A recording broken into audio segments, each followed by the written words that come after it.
Great. Thanks, Phil. I wanted to congratulate Phil on an absolutely fantastic book. I had an opportunity to read all the early galleys of it, and we did have some good debates, but I think we both came together on many things, and it's tremendous ideas, and it really speaks to what's going on in today's environment. And that's actually why I suggested him to the ASAP organization, because it's so relevant. It's amazing what you can get people to do when you put their name on the cover of your book. Honestly, the carrot is better than the stick. That's the lesson. That's a good one, too. Well, it didn't go on there lightly, so it's well-deserved, and definitely has done a great job. So I'm going to talk a little bit. I'm going to go ahead and stand up because I have some slides to share with you, and I don't sit very well. So I thought what I'd do is share with you some frameworks and slides from my book to help us get some background and start to think about the age of the platform. And we're going to talk a little bit about how the Gang of Four fits in, but also we're going to talk about some other examples as well. We won't get into a lot of detail on that tonight because we're going to go into those in more detail in further Game Changer series, but wanted to just give you some framing on how to think about the age of the platform. So how many of you feel that your life is driven by your schedule and you make so many decisions based on how much time and your time constraints? I suffer from that too, and that is what inspired me to write The 24-Hour Customer. The 24-Hour Customer really, the premise of it really has to do with the fact that I believe that business has moved from production-centric kind of economy, and we've moved to a customer in control type of economy. The customers are starting to make decisions. The customers are deciding who they want to do business with. And so when you start to think about it from the customer-centric view, I started to think about, okay, so if we're looking at it from that perspective, what are the constraints in that environment? What are the things that make them and drive their decisions? How do they decide whether to go with one product or service or another? And so this is what drove some of the frameworks that I built in the 24-Hour Customer. How do we start to think about that as businesses? And then how does that drive the kinds of ecosystems and strategies that we want to build out for our businesses to basically serve the 24-hour customer? So I'm going to share with you one of the frameworks. It's a timographics framework. It's a way to think about things when it comes to the customer.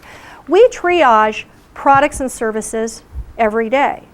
Think about the time and attention you'll spend on a business decision and the time and attention you'll spend picking socks out in the morning. Or how you look at things and you say, this isn't worth my time. But then there's other things you get addicted to, right? Can anybody name something that you get addicted to, you spend a lot of time with? Facebook. Facebook, yes! Nobody wants to admit it, but yeah. I'm sorry? Reading books. Reading books. So there are things that we that's old like. school. We like to spend time with our families, that. right? So it's interesting. I get a lot of people commenting on my book. They go, oh, I get your book. It's all about saving time for the customer. And I say, well, that's not really what the book is about. It's about aligning your business, your ecosystem, with how the customer values time relative to your offering. So you're aligning with the customer, not necessarily saving them time, because look at Facebook. The strategies that they pursue are very different than, say, if you're in the post office and want the line to be very short. So what you have here up on the board here is a framework that I built called the Timographics Framework. You can think of it as being like demographics, but it has to do with time. On the x-axis, we have propensity to spend time. You can think of, do we want to spend time? It's also a proxy for importance in our lives. So it can be a background process in our life that's very important, and it takes time. Things like banking services fit into that category on the importance scale. On the y-axis, we have propensity to allocate attention. So do we want to devote attention to it? Do we not? And we make those decisions all the time. So this is a 4-quadrant model that will help set the framework for tonight's discussion. we have first the time magnet quadrant, and those are the things that we get addicted to. So those tend to be driven by motivations, and I'll talk a little bit about some of the triggers that Facebook uses to get us to spend more time there, and they're very calculated about it, and it's a keen strategy that they use.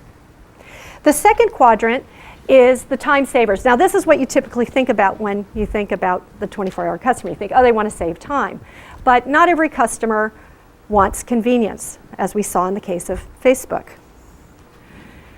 There's time minimized.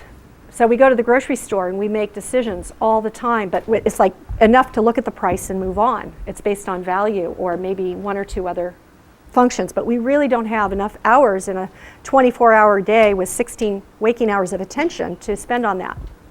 And then lastly, we have what I call the habit quadrant, or it's time on autopilot. These are things where we're spending time on it, or it's time that's happening in the background for us, say some systematic kinds of processes that are happening in our business or in our personal lives. And these are things that we really don't want to pay attention to. We just want them to work. So banking is probably my best example in that. We just want it to work. We don't want to spend a lot of time, but it's very important to us. We don't want the bank to mess up. And so just to add to that, if you look at time on autopilot and habits, psychologists have found that we spend about 45% of our day, almost half of our day, in routine and habitual behaviors. So if you can tap into that habitual behavior with the consumer, they're just going to keep buying from you. And so this is where we see a lot of subscription services and things like that. We forget to turn them off, and so it's a very powerful kind of platform.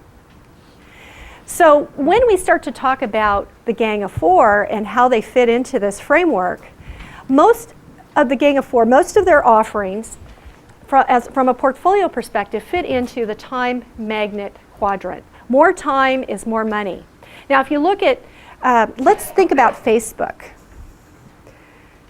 If people decided not to go on Facebook tomorrow, what would happen to the value of Facebook?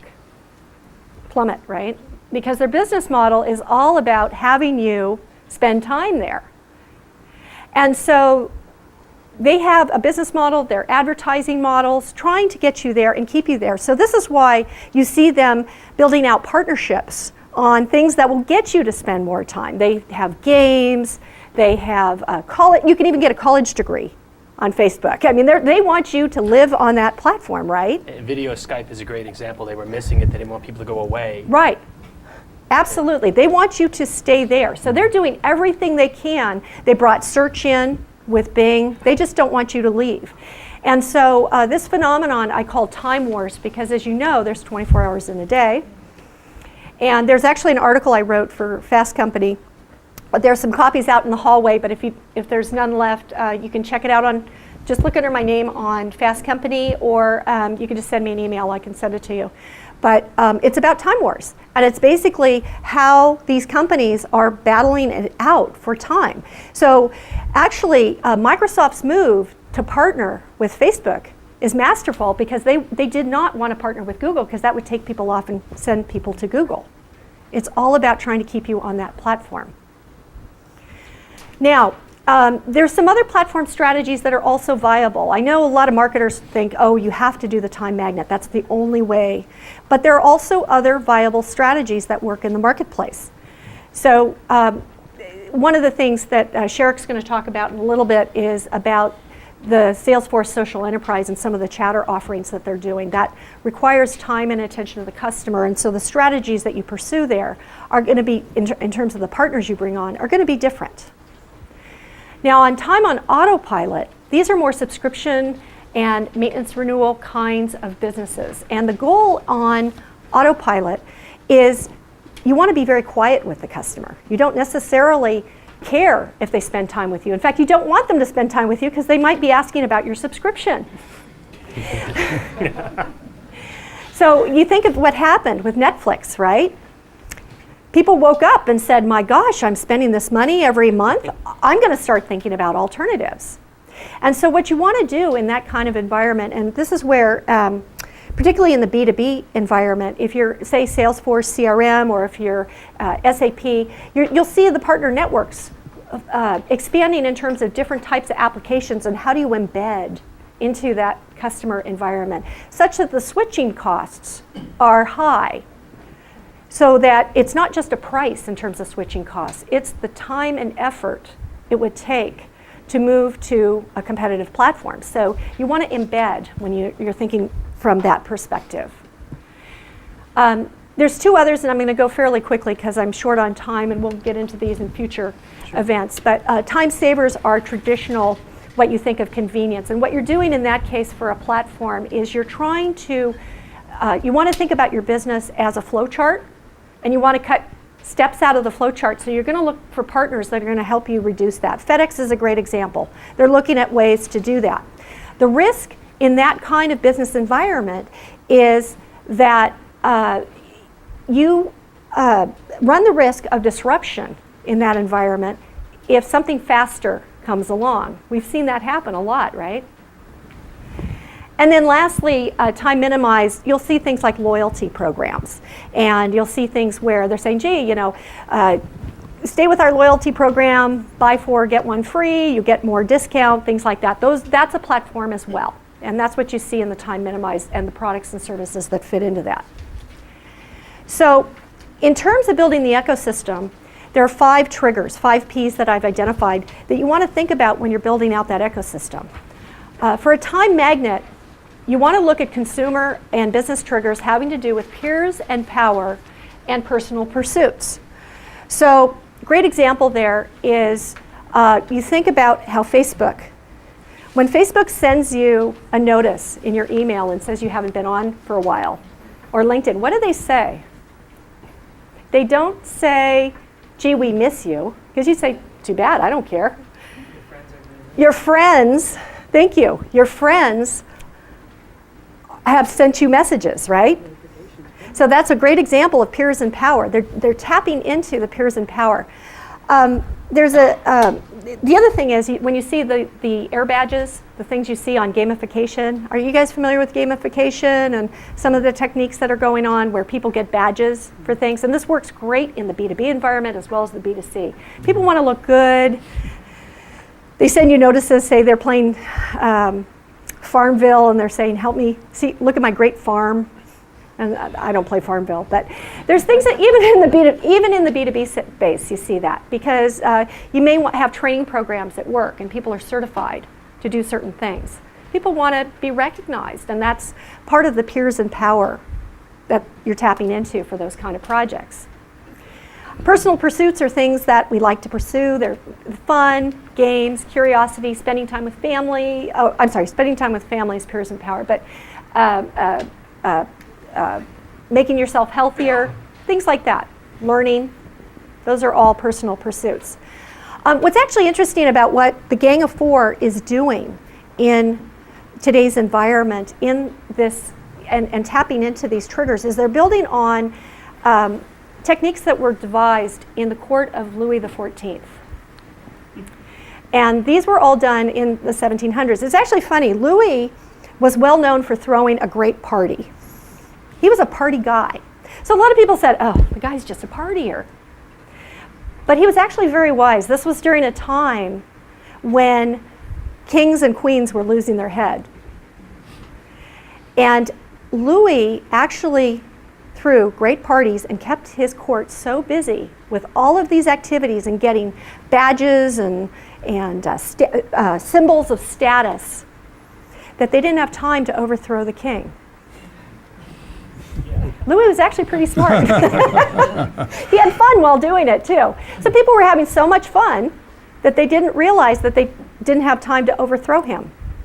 Louis XIV is the longest reigning monarch in Europe. And so it's a very smart strategy. And so when you look at what a lot of the Gang of 4 are doing today, a lot of the techniques, they're tapping into those techniques. You've heard of the term RSVP, right? That came out of the court of Louis XIV. Répondez-vous s'il vous plaît? It was a way for Louis to tap into people and know where they were. And similarly, when you get the notifications from all the internet providers, that's a way for them to get you to respond. You have notifications on Facebook. Guilty reminders. Works wonders. So those are some of the first two P's. The other P's, time savers, have to do with productivity. Time minimized has to do with price. We talked about that in loyalty programs. And then the last trigger to think about as you start to think about how to strengthen your platform has to do with what I call prairie dog events. You're familiar with prairie dogs, right? They're little animals in the Midwest that pop their head up and look around. Well, imagine what happened when Netflix announced their price increase, right? Everybody went, oh my gosh, I'm paying too much. Or when your telco does that, or your bank does that. So the idea is when you're in the time on autopilot segment or the habit quadrant, you want to manage those prairie dog events. And it is a great opportunity from a competitive standpoint that if your competitors have a prairie dog event, that would be an opportune time to go after those customers, because it's those points in time that people are most willing to switch. So those are the triggers. Hopefully this will give you a little bit of background for the rest of what we're going to talk about tonight. And I just wanted to mention that really has to do not so much with saving the customer time, but how the customer values time and linking your ecosystem in with that. Can I just say that I spend way too much time on Facebook because I didn't even know you could get that email. Doesn't come if you've already got the message.